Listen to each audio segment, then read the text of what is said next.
Broadcast is now starting. All attendees are in listen-only mode.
Okay, welcome everyone. It's Cole Stanley here. Thanks for joining us for our Guide to Measurement webinar. So I'm here with Laura Beamish, our Quality Improvement Coordinator for the collaborative. Hopefully a few others would join us. I think we have 12 total with us right now. We will go through the slides, I think, fairly quickly today, and then have lots of time for question and answer. I do want to go through step by step how we can do one of the measurements so you can get an idea of how we can use the EMR to automate a lot of this process. Okay, so we're recording this webinar. You'll be muted during the webinar, just as on the previous one. You can send us your questions through the questions box, and Laura will be watching out as for the questions as we go through there. And that's me, and that's Laura. Okay, so outline, I'll quickly review our three types of measures. We'll talk about the OUD visit form that I've really been trying to promote over recent weeks. I'll show you how we've been using it as well. We'll show you some of the EMR queries. We'll go over how to use the Excel reporting tool, talk a bit more about the population of focus and our data cleanup efforts. I think with our first reports, we're really wanting to focus on the population of focus and data cleanup. And really, once we get a good sense of our population of focus, the other measures will be easier to do and more reliable. And then Laura will tell us a bit about the narrative reporting tool. Okay. So objectives just really follow the outline here. So you can review those after. And again, as I said, plenty of time for question and answer.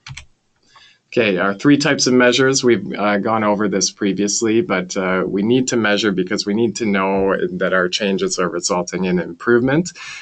So I'll show you how we can come up with one of our outcome measures today in terms of the OAT access measure. And that's really what are we trying to achieve as one of our outcome measures. Process measures, this more gets to, are we actually doing the right things to get there? So if we think of a change, are we then actually testing the change to make sure that we know that the outcome is being affected by that change? And then balancing measures, are we causing problems to other parts in our complex healthcare system? Okay, so an example here, our team decides to test a change where the LPN will call patients on the day before the Suboxone Methadone or Cadian script is due as a check-in or reminder in hopes of decreasing missed doses and increasing retention. We've actually decided to test this at Ravensong in our primary care clinic. So we have Tamara, our LPN, doing this, and she's keeping a simple Excel spreadsheet with these measures on them, and then we're hoping to report some improvement there. So our outcome measures, we're looking at the number of missed doses, retention on and hopefully retention on therapy, although that may not be affected as quickly. And then she's also keeping track of the percentage of missed dose faxes from the pharmacy that actually prompted a phone call. So that actually, I think that process measure so this, sorry, this is a mistake. That's the wrong process measure. So just disregard that one. She is keeping track of the number of calls she's doing, actually, and the number of patients who picked up, and then the number who came in. And then, of course, a common balancing measure is just measuring how much time it's taking her to do the work. Okay, here's the EMR OUD visit form. So I want to quickly review some important elements from here.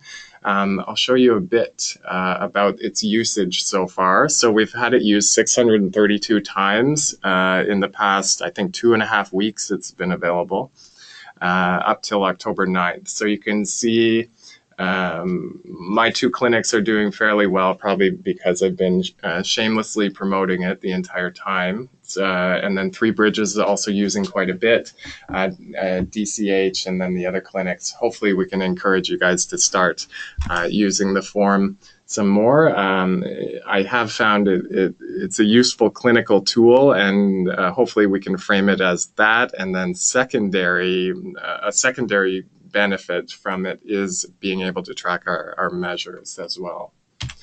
Okay, and then we have our top users. So I congratulated our addictions nurse at the IDC, Eric. He's created the most forms, and then I'm close behind in number 2, and you can see that we have a lot of different people who have at least tried the form, and we've used it on a lot of different clients so far. Okay, this is showing its usage by day over the last, I think, almost 3 weeks. You can see Thursday and Friday seem to be busy days, and this is sorted by different clinics, and just some interesting data there. You can look more at that later. Okay, some important points to track our population of focus. If we want to make this easier, we should be adding 304.0 to the problem list for all of our patients with opioid use disorder. I'll talk about our population of focus issues later on in the presentation. And we'll also talk a bit about entering a first ever OAT initiation and most recent start date. And I would really encourage all of our team members to promote the form usage, promote it, number one, as a useful clinical tool that makes doing subsequent prescriptions much easier. It creates an encounter note for you. And then secondary to that, we get our measures from tracking the form as well.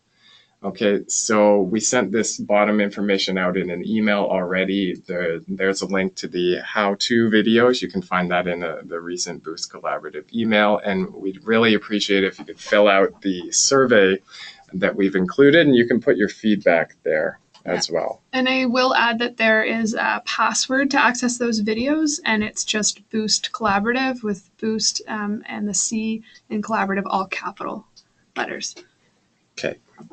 So I think I'll exit out here and hopefully still have my form open. Okay, so here we have our form. I just want to show a few important things here. Okay, so certainly we need to enter our treatment stage. That's a required field, and we are taking some feedback about which would be appropriate options here. So we'd be interested to hear what you think would be good options for this drop-down list. We're thinking of changing. Stable dose may be a bit too nebulous in terms of what it means to us clinically, so it may be changed. We may use dose unchanged instead. we want the first ever an OAT initiation date entered for every patient. Okay, so that will help us differentiate between those who have ever accessed OAT versus those who have not. If they have a blank there or no form, then they've not accessed OAT. But if we have a date there, then we know they have accessed OAT. So if they say, oh, I first started methadone 10 years ago, you don't have to put the exact date. You just have to approximate. You can select the year and just type in 10 years prior. Okay, most recent start date, again, that will help us calculate our OAT duration. We want to increase the amount of time people are on their OAT. We have a lot of people on for very short durations before they're not continuing the therapy, and we know we reap the benefits of the therapy by retaining people on care for longer times. So you can ask the client when they started most recently, or if it's a new start or restart, that information will be entered automatically. Okay, and then I mentioned this using this checkbox, so encourage all of your form users to check that box to add the 304.0 to the problem list if it's not already there. Okay, let's go back here. Okay.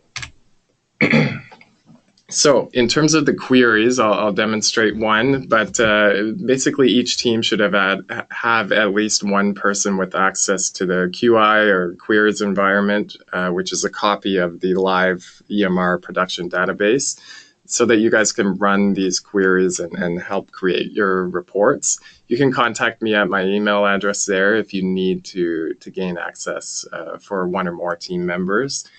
So we'll have a look at the queries, and you see they all start with the word boost, and then we have sort of a naming system here that corresponds to our guide to measurement document, which is available in the handouts section, one of the 3 handouts on this webinar.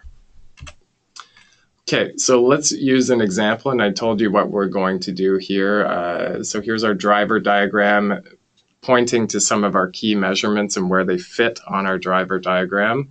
We have our aim statement on the left, and one part of our aim is getting 95% initiated on OAT. So that's our OAT access, meaning we want 19 out of 20 of our clients to have accessed OAT at some point in their time with us. Okay. We have to make some assumptions here, and I know we're not at this point yet, but this is what we need in order to get accurate measurements, okay? So we need our point of service to be accurate.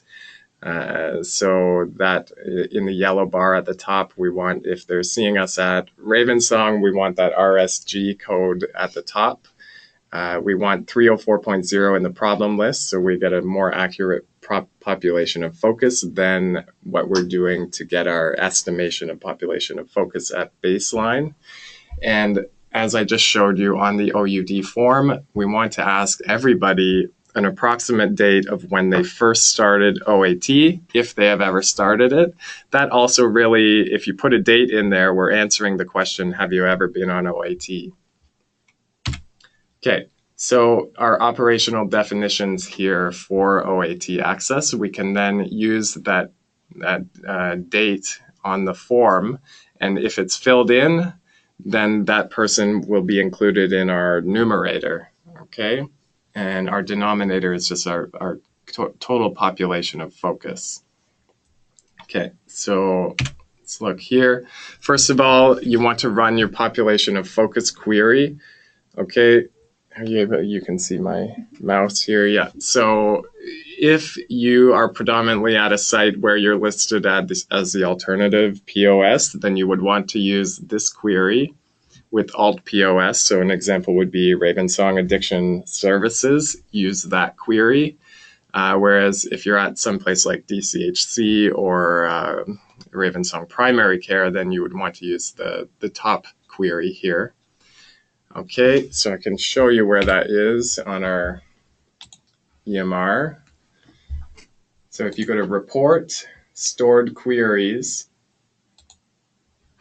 you should be able to find it here on the list. Okay, so we would open our Boost 304.0 by double click.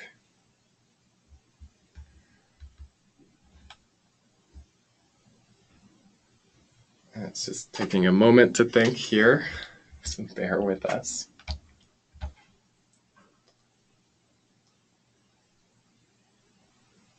Okay, so I mean, it may be just a slow connection here, but I've got everything on here anyway.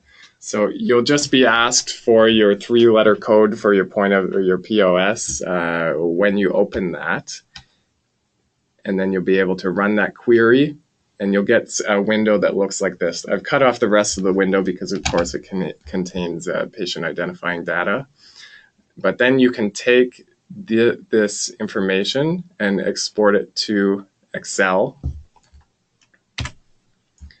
Okay, the first row of the spreadsheet that you get will contain the title of your query. You want to just delete that row so you can then use the data analysis tools in Excel.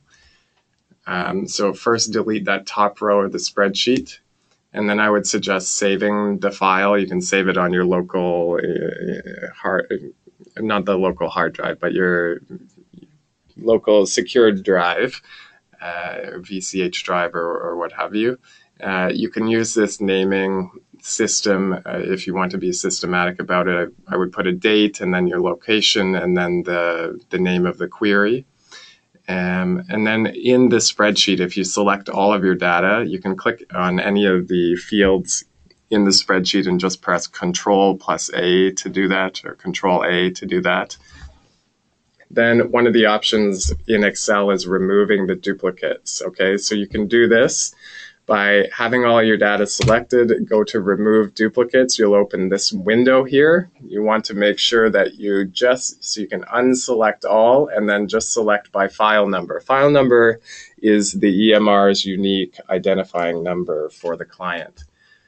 And then your data does have headers, so you'll keep that checked, and then you press OK, and that will remove all the duplicates.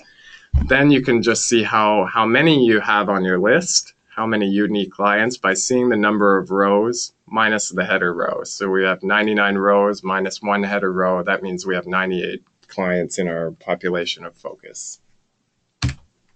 So now we need our numerator. So we're going to run the query. We're doing the OAT access. So we run the query, and you see it in the title there. It has N for numerator. We can run that. And in the graphic here, you can see what this is searching. So this is searching our OUD visit forms, meaning that we're getting all this information from the form, meaning that our goal here is that 100% of our patients in our population of focus have this form done at some point. And that would be part of our initial data cleanup. So this is searching for various fields within the form or linked to the form. And then our filters here at the bottom, we're filtering by our point of service. We're filtering, making sure the client's still active. And we're filtering to make sure there's something entered in the date field.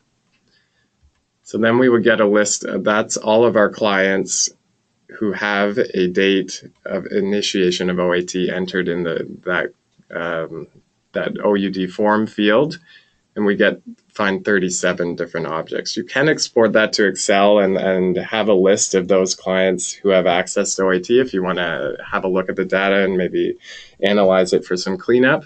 But there are no duplicates here, so you can also just take the little report in the EMR and say, okay, there's 37 different objects found. That's our numerator. Okay, next we want to put it in our Excel spreadsheet. So I also have that open here, so you can, I think that's attached as well. So that's attached on as one of the webinar handouts as well. So you would put your population of focus in here. I think we put it in already, 98. And then we put in our numerator here. We put 37. And then it calculates our result down below. So we see our OAT access. It calculates that number right there. And then that will automatically update the run chart. Okay, so we've got our, I think, 38% right there. Okay, we have just filler numbers in the Excel tool right now, but you can delete. Don't delete anything or touch anything in the results because that's all calculated fields, but you can delete these numbers and just fill them in as we go month to month. Really what we're focusing on first is getting an accurate population of focus and doing our data cleanup, but we just wanted to do a step-by-step of how we'll do the measures so you can clearly understand how it's going to work, and then send us any questions or any problems you think may arise, and we can problem solve so we're able to do this and automate the data collection. Okay, so we went through that. Okay. Maybe I'll just pause and I'll just remind people that if we have questions as you're going along, please just chat them into the questions box and we can answer them as we go. It may be easier to answer some questions related to these tools and this process. At this point in the webinar, we do have a lot of time. So if you have questions, just go ahead and type your answer in, or you can also raise your hand. We can't unmute people, but if you raise your hand, then I'll know that you have a specific question. Okay, so getting to our population of focus, we really want to get our list of active clients within our team who have opioid use disorder. As I mentioned at our launch, it's difficult to get this because of our inaccurate or incomplete problem list. Right now at baseline, we can use our query in the EMR that basically looks through the problem list for our keywords here. Okay, so you have OUD, opiate, opioid, methadone, heroin, Suboxone. We can maybe think of a few others, but I think we're capturing most of our people here and most of our related codes. We're probably also capturing some people who don't have opioid use disorder, though. So if somebody has free texted one of those words, like does not use heroin as an uncoded problem, then they will show up in our baseline population of focus, even though they shouldn't be there. They don't have an opioid use disorder. So that's why we should take our baseline list and cross-match it with our 304.0 list and make sure that all who actually have an opioid use disorder have our 304.0 added. This is being done, fairly automatically with the OUD form usage, but I think each team is also going to have to strategize and look at cross-matching your baseline list with the 304.0 list until you're and adding the 304.0 until you're satisfied that that is your accurate list of active clients with OUD. Okay. So data cleanup, again, other issues here. We want to ensure, as I mentioned, that the POS is correct. So if you see any clients where they're coming to your clinic, but the POS on the yellow bar here isn't updated, then you want to get that corrected. If you are an addiction service or an alternative POS, that's just further off to the right here. You want to make sure you're in that drop-down list there. If the client's no longer active, say you look at the baseline population of focus and you see they haven't come in almost a year and your clinic's not able to follow up with them, then those charts need to be inactivated and the Paris referrals closed, knowing that you can reopen them if the patient presents again. And then you want to remove the MRP designations if they're inaccurate and keep that information up to date. So this is really getting to a point about a more general point in EMR of knowing who our patients are. If we have an accurate POS and an accurate MRP, then it really allows us to do much more powerful quality improvement work. And so that finding your panel of patients is called empanelment, and there's a big drive to be doing this right now. So we also, I'll belabor this, use this checkbox to add the 304.0. So unlike in the launch where I said it was 304.04, it's not this. So if you look at the updated form, it's actually 304.0 that we're using. We had just had a quick question. What is the MRP? That's just most responsible provider. Okay, so that's usually an MD or NP. And I think the idea is that every patient should have one of these. Okay, so I ran the updated numbers recently, and they haven't changed much compared to a few months ago from our baseline population of focus queries. So we see DCHC seems to have the most clients in the population of focus. And then there's still a large amount of null, so clients without any POS entered. Okay, so I have sent some lists out to the various teams with some of these clients on them. So if the client was visiting your site, but they don't have you listed as the POS, then I have those in lists that I've sent out within the EMR, and teams have been responding and I think working on this. So we can use that to clean up those null patients and find out where they're actually being seen.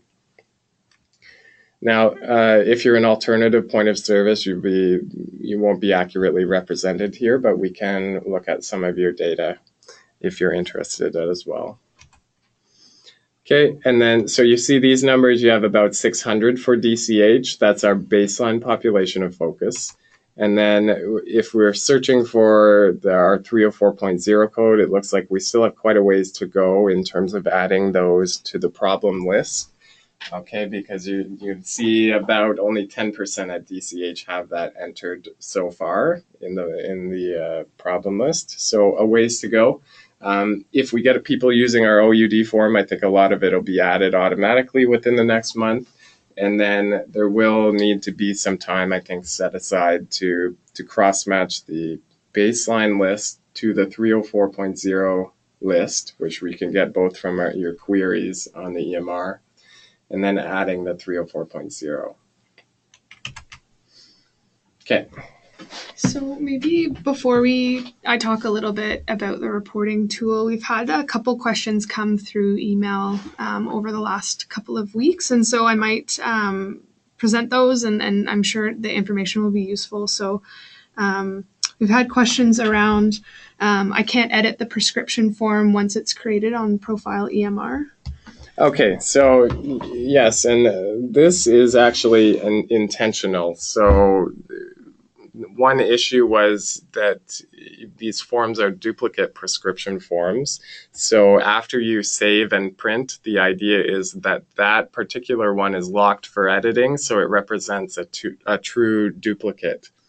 Now, if you make a mistake and you've printed out one with a mistake, or you go to the client and they ask for something different, then you can shred that form, that printed form, go back to your note, and you can see your form, your prescription form attached to your encounter note. You can actually go in and delete that and go back to the OUD form and create a new accurate prescription. Okay, so hopefully that answers that one. Can nurses use the OUD form too? I mean, for sure, you see our number one user so far is an addictions nurse at the IDC.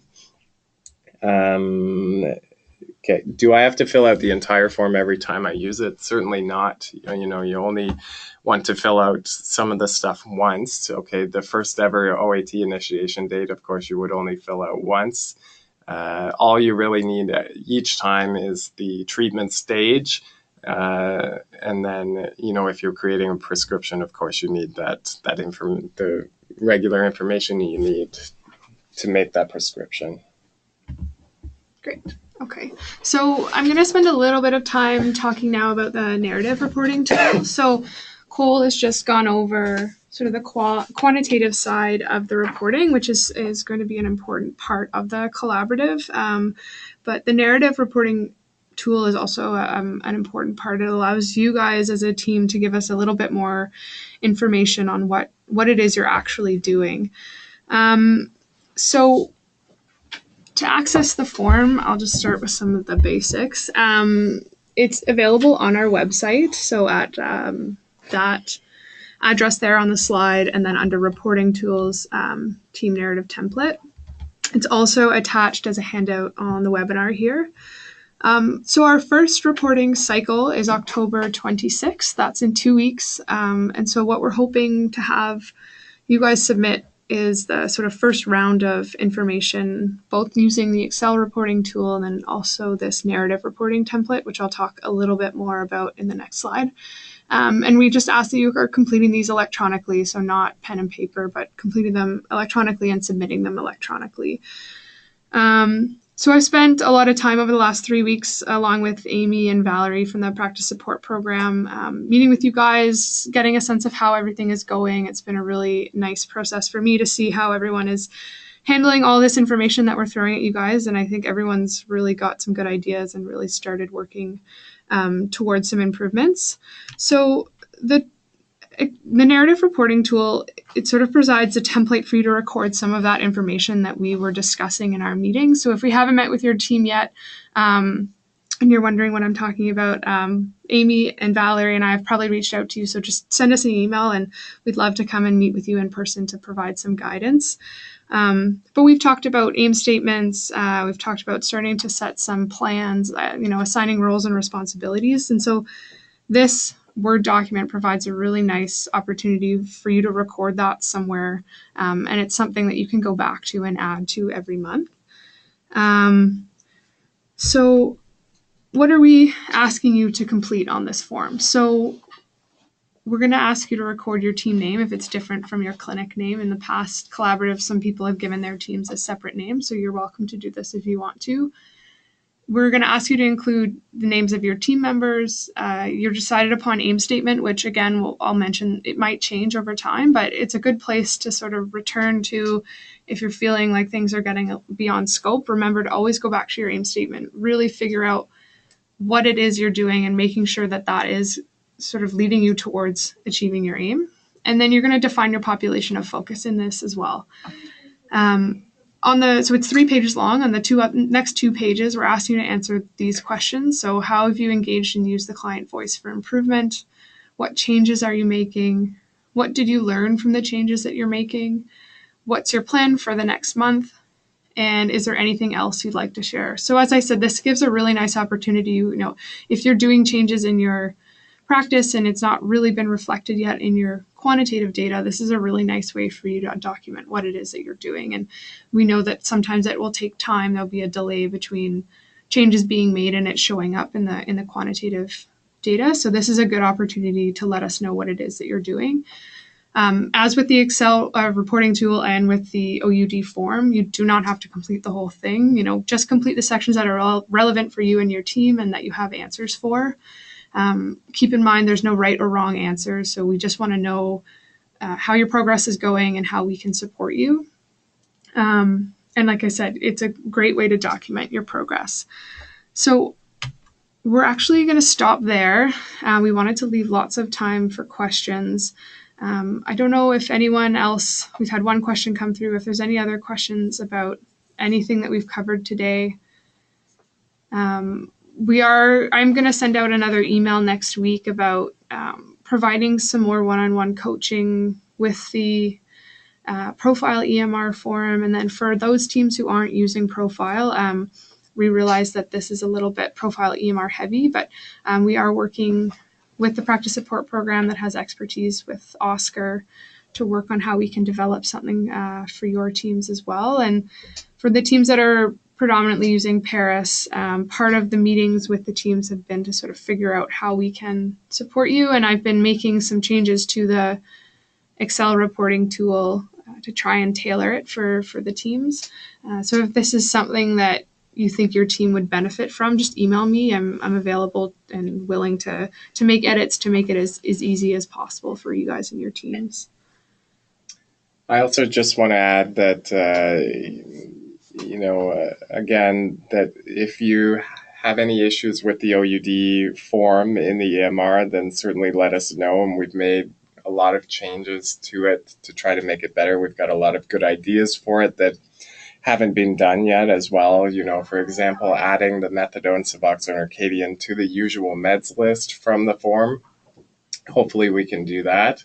hopefully we can make the encounter note, the stuff it spits back out into the encounter note, we're going to try and make that more concise and take up less space. So things like that, which we're listening to you, there are good ideas, and hopefully we can get those in, and you may see stuff like that appear in the coming weeks. Okay, any questions? We're dying for questions here. So, So maybe we had an email earlier in the week about a population of focus query that was run, and which brought back an enormous number of clients. And so maybe, Cole, you can talk about how to manage that. If you do run your baseline population of focus and the number of clients you get back is overwhelming, sort of where to start. Yeah, so I think this gets to a more general issue, and that issue of empanelment. So, for example, at Ravensong, at least a few months ago, if you search for all open active clients at Ravensong, according to the EMR, there'd be like 11,000, whereas only 4,000 or so, roughly, would have been seen in the last year. So that 11,000 isn't really accurate. When you're doing your query, I think, let's see, it's probably not open still. Let's see. So when you're doing your query, so I'll show you how it's designed here. So you're just searching, let's do the baseline query. Do it here. So when you're doing your query, one of the fields you have here is date last seen. So you could then sort your Excel output by date last seen.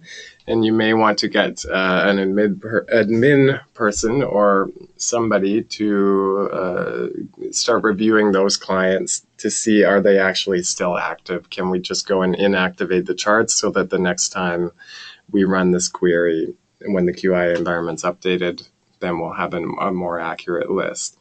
Probably easier than that is, if you need to add the 304.0, go and add that. And then you can really add any field you're entering in the EMR. This is a pretty powerful query tool. So if you can think of other ways of refining your population of focus, you can try adding other fields here. And I would suggest you save it with a unique name for the query, and that might help you whittle away at the population of focus. So we've just had another question.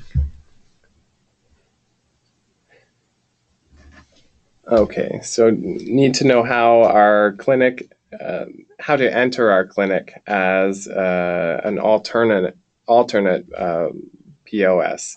So you don't get an opportunity to add any new information. Okay, so that would be, I think your administrative staff would have to open a Paris referral, and then that would allow it to add to the AP list. And I think it's the alt list. So it's usually an administrative task. So when a new client comes to your clinic, that's the process that's done. But for some reason, a lot of our clients don't have that as a missing piece. So you can ask your administrative staff to do that. And then when you're searching, when you're searching for your population of focus, make sure you use the queries that are searching for alt POS. Okay, and I'll show you the difference here. Because the alternate POS, people can have more than one, we're searching where the filter says contains POS instead of equals POS. Okay, so the search, it takes a bit longer, but it's not too bad, and that will find all of your clients. Maybe what I'll do is just show everyone quickly where on our website you can find a lot of these resources. I've been sending out a lot of emails, but it might be helpful if I just walk you through it and you see it. So everything is housed on the Stop HIV AIDS website, which was used from the original collaboratives back in 2010 and 2013. So one of the menu items is the Boost Collaborative. So if you click on this, There's lots of good background information, some Q&A.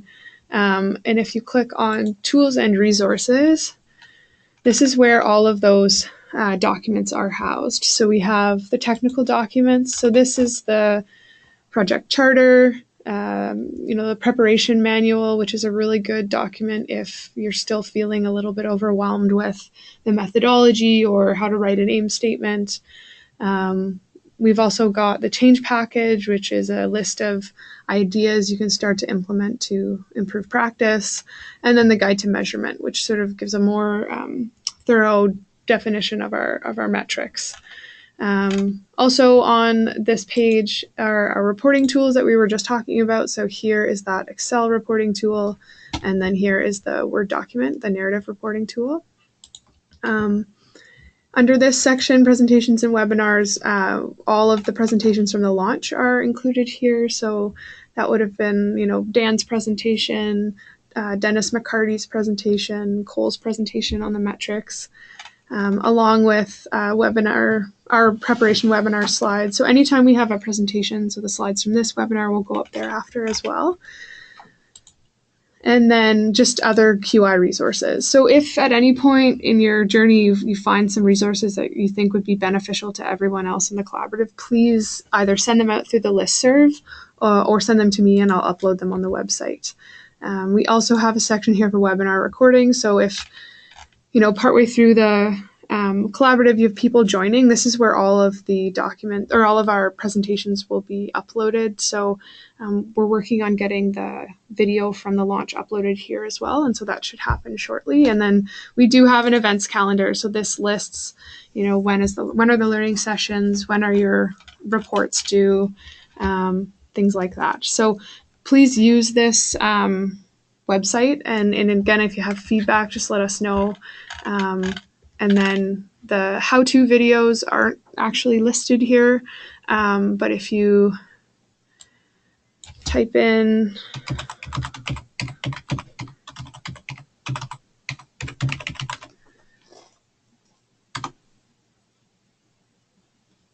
and this is the password protected page. So this link is in an email I sent out last week. And like I said, the password is just Boost Collaborative. And in here is a link to that feedback forum that Cole mentioned, and then these great little short YouTube videos that sort of run you through the process of accessing the forum. And so we will include some more videos shortly on how to actually run queries. But if there's anything that you'd like to more information on video-wise, just send us an email and we'll do our best to accommodate. We've just had one more question come through. Let's have a look.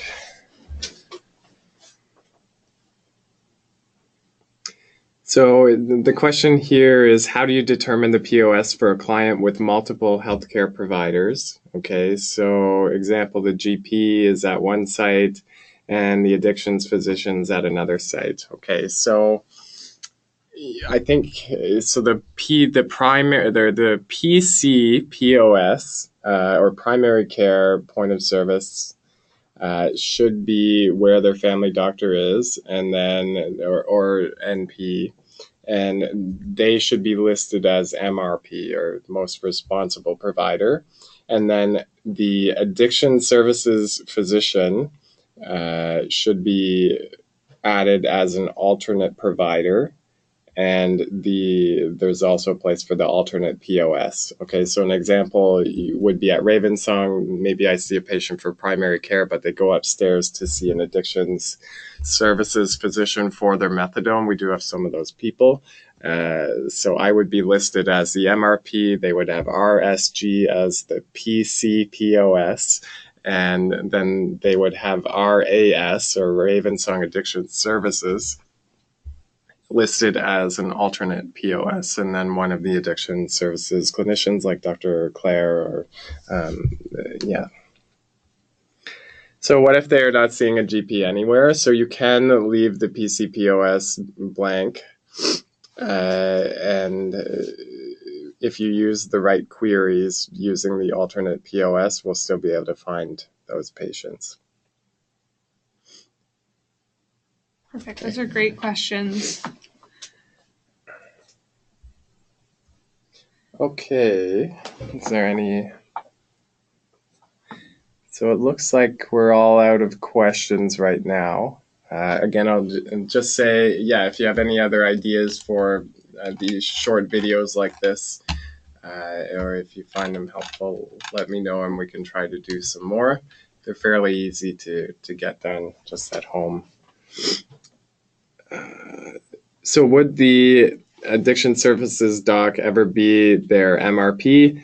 You know, I guess it would be, it's not up for me to decide that. As long as you have a systematic way for labeling your clients, and then you doing it in a consistent way such that the query will work, then that's fine. If sometimes they're listed as MRP and or sometimes your site is the primary care point of service, and other times it's listed as an alternate point, then you could run both queries and then just copy the results of one into the other spreadsheet, remove the duplicates, and then you'd have a kind of a combination that may be more accurate for your population of focus. But if you have more questions about that, you can email me as well, and we can problem solve for that. Okay, and all right. Perfect. Great. If there's any other questions that come up after we sign off here, please feel free to email us, or you can give me a call. I've included my phone number at the end of those listserv emails, so we're available here to answer questions if they do come up. Okay. All right. Thanks a lot for joining, everyone. It's probably good we didn't do this as a live meeting today because of my cold ongoing. So everybody have a good afternoon.